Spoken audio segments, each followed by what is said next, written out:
Interesting items that are part of a double trunk group to a Lieutenant Leonard Towner, who was an officer in Motor Supply Train 417 in the AEF and later the American forces in Germany from World War I.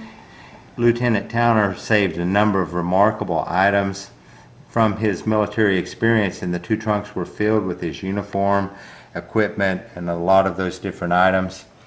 One of the fascinating pieces, in fact there were several that had been related to a fire that had occurred in his barracks, and this is his own account that he wrote at the time to memorialize the artifacts that he'd included in the trunks he brought home. As he described it, I took a convoy of Ford light trucks loaded with machine gun belts up front to our divisions, herding the Germans back into Germany. When I got back to my base in Sudi Woods near Verdun, November 16th, my father's birthday, I found a young officer had tried to start a fire in an improvised stove made of a gasoline drum in my barracks using green wood and gasoline. The barracks burned down to the ground, destroying all my personal effects, etc. I probed in the ashes, found this, all that is left of my canteen. My Colt revolver, originally issued to me at Camp Johnston in Florida when commissioned, was also destroyed. I pulled it out of the ashes too. Among the other items were this bit of signal wire, and it was in a Salvation Army envelope labeled French signal wire from top of underground fortress Dumont near Verdun, France. Another famous place that Lieutenant Towns visited was Reims Cathedral, and he brought home these fragments from those ruins.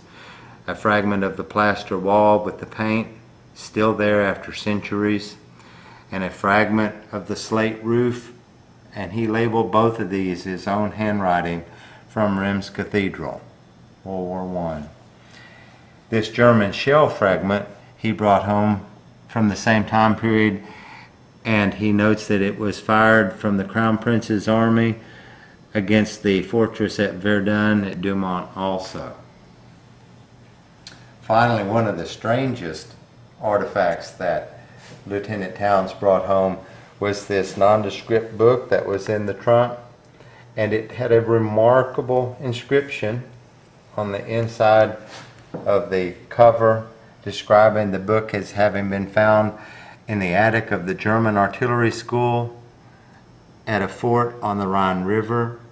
This likely was that Aaron Brittstein, and it's fascinating. He describes that he went to great lengths to bring this home as a souvenir. In order to get the book, it was necessary to place boards very gently over gas shells the Germans had put at the entrance of this low roofed attic, and to cautiously creep along on hands and knees to avoid the dangerous and suspicious articles hid there. All this in the dim light of a worn-out flashlight. And he's obviously made this his own special trophy of war to bring home, and labels it L.W. Towner, 1st Lieutenant, 417th Motor Supply Train, Army of Occupation, March 23, 1919.